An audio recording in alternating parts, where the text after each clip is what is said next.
Prof Ransford Gyampo, please. You see, I can't say. What do you want me to say? yeah. I don't know. I came here reading about some political science theories that will tend to offer some explanations to what happened yesterday. But from the horse's own mouth, people were greedy. Some people decided to be greedy. And this is an empirical information coming from somebody who is part of the group. And so I don't know whether we shouldn't give him more time to speak about these things, because I think he's nailed it, and he's giving practical example. Exactly. Some of the things that he himself, has experienced, and that speaks to the fact that people decided to be greedy in a manner that constitutes a severe affront to our quest to boost the role of Parliament, and particularly this kind of hung Parliament we have as a countervailing authority to the powers of the executive. It is disappointing, to say the least. Yesterday I spoke to a few people. I know some were very down, and but the point is, those who have conscience did what they could, and those who decided to be greedy, well, we leave them to their fate, and we ask the good people of Ghana to judge them. You see, basically, a hung Parliament is good because it enables the Parliament to serve as a check on the executive arm of government, and it also ensures that there is a demonstration of real politique and respect on the part of the executive to Parliament. Again, a hung Parliament can work not to obstruct the executive arm of government if the executive arm of government develops a certain mastery in lobbying and cajoling the minority side to vote alongside the majority. So ideally, there is nothing wrong if the majority side is able to lobby the minority side to vote alongside their position if the cause is good. And there is also nothing wrong if the minority side is also able to lobby the majority side to vote along its side if the cause is good. And that's how come, for the first time, we are happy and we applauded the minority side when they were able to lobby some members of the majority side to vote along their side in selecting who becomes the Speaker of Parliament. When that happened, we're happy. Minority was able to lobby some members of the majority side in determining who must be the Speaker of Parliament, and we applauded because the cause was good. Now, in this particular instance, the minority side had a good cause that had previously been championed by the owners of the land. My teacher and my mentor, Professor Michael Quay, who is bereaved, said, I'll come to the house to come and greet your mentee. I've still not been able to pass by. My condolence, I'll come to the house to come and greet. But my teacher and my mentor, Professor Michael Quay, told me that Ghana has owners. Ghana has owners. Now, if you fail to go to do direct survey of the ordinary people to galvanize their idea, if you're not able to do so, you will still be able to have a feel of the views and interests of the masses by talking to the owners of the land. And who did he refer to as the owners of the land? He said that there are certain identifiable groups. So you have chiefs, you have civil society organizations, you have pressure groups, you have all those identifiable groups. He refers to them as the owners of the land. Now, the owners of the land had, and I believe they still have, a certain clear position that they were expecting Parliament to vote in sync with that position.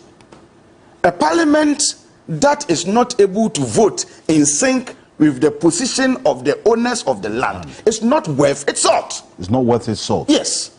So what is the position? What was the position of the owners of the land? Apart from President Akufo-Addo and apart from his appointees, I never heard anybody in Ghana saying that the size of government is good and must be maintained. Virtually every member of civil society, the owners of the land, the ordinary people, if you speak to them, they were all saying that the size of the government is too big.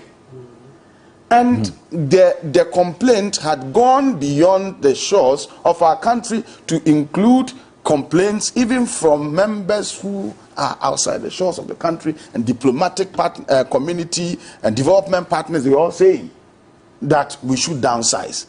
And at one point in time, the call for downsizing became a cliche. Everybody was saying it to the point that it now resonated with ordinary people.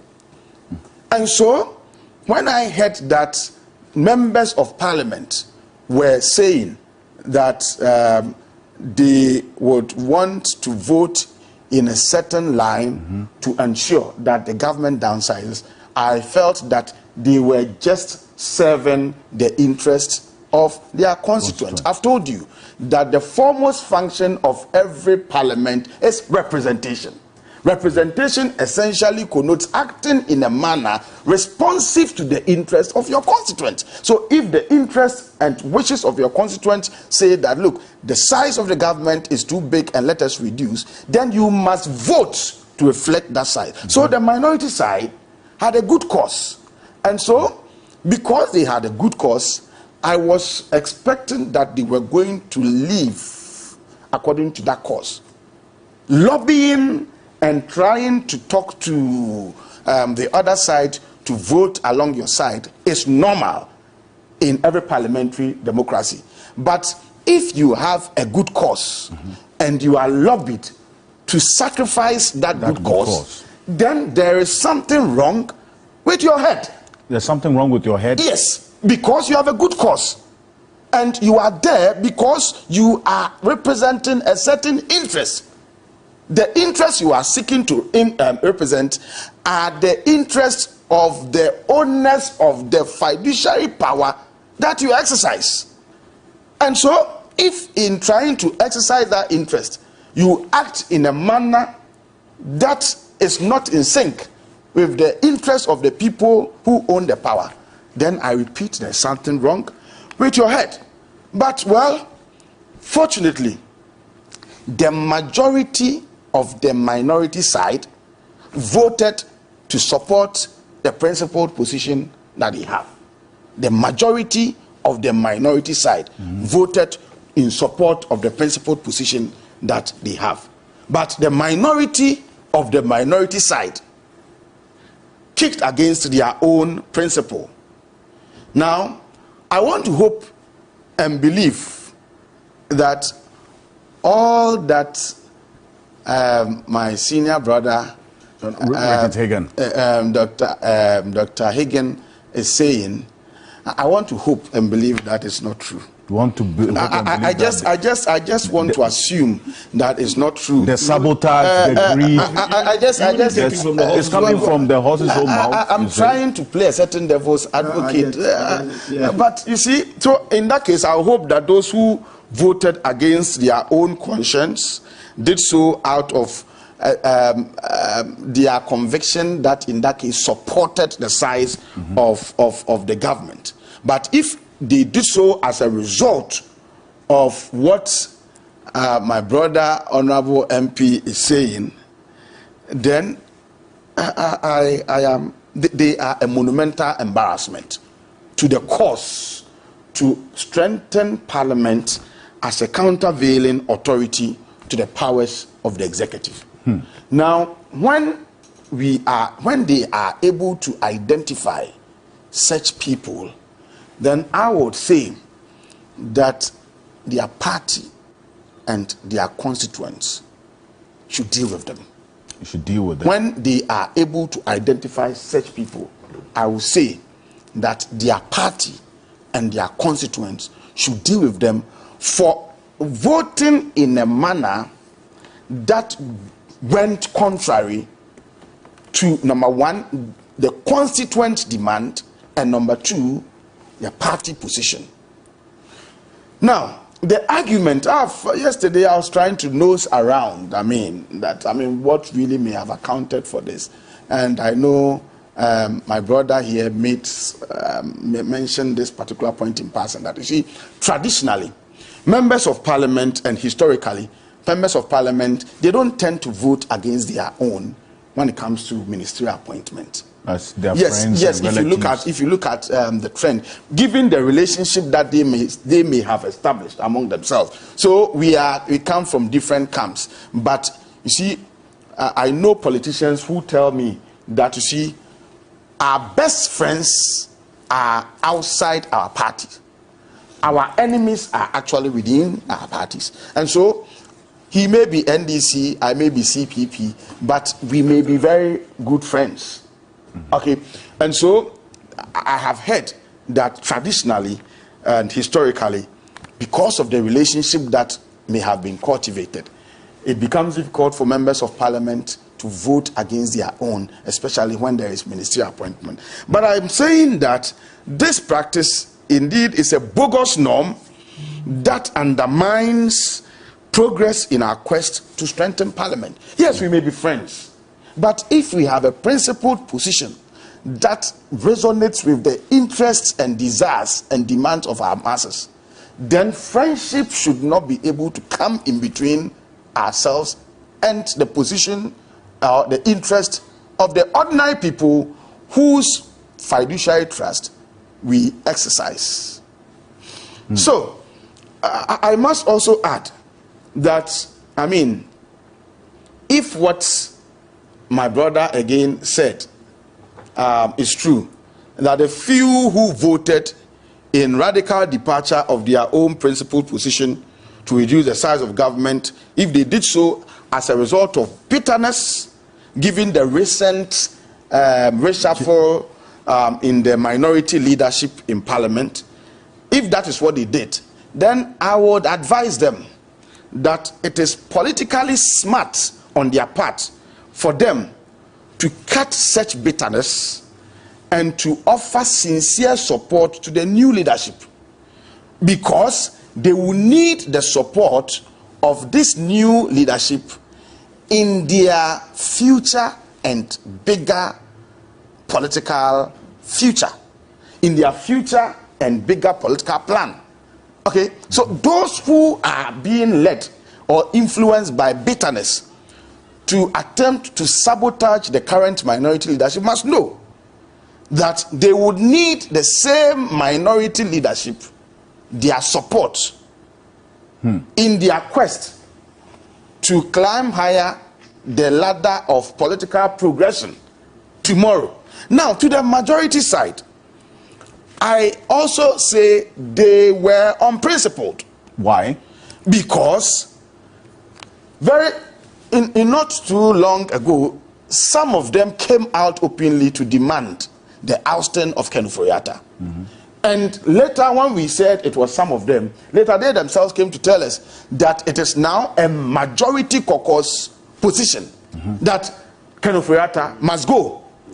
Now, clearly we realize that the president was dribbling them, and in trying to dribble them, he tried to also co-opt some of their leadership, the leadership of the majority side that felt that Ofori-Atta must go. He co-opted them through some of these appointments. But I was expecting the majority side to also vote in a certain way to send a certain message to the president that they do not, or they didn't like the fact that the president seem to have taken them for granted. Oforiatta is still there. And now the call for him to go has died down. Even the champions of those calls, now they don't want to be associated with that call.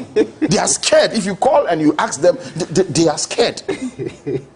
And so both the minority side and majority side are a monumental disappointment to our quest to promote Parliament's role or to strengthen Parliament's role as a countervailing authority to the powers of the executive. And so generally, it appears that our hung Parliament is still not ready to live up to the mandate that the people of Ghana gave to them following the 2020 parliamentary election. There is a point that my brother Richard Anyagba, are you still my student? Okay, yes, I have a lot of students. If you are my student, you don't banter me unnecessarily, otherwise you have failed. Professor Gyampo. No, there is something that he said off camera that I thought was apt, and the minority side henceforth must learn. He said, you can go on whipping. You can go on with your whipping system, but don't do it publicly. Especially when you know that there is likely to be a secret ballot on an issue. Otherwise, it's becoming one too many. Oftentimes we hear the minority side saying, we are going to do this, we are going to do that, we are going to do this, we are going to do that. Then when it matters most, they vote in a manner contrary to what they tell that they are going to do. The next time, if they don't learn and they don't learn and they don't take advice from this council that you can whip but don't do so publicly, then the next time they tell us that they are going to do something, we will not take them serious.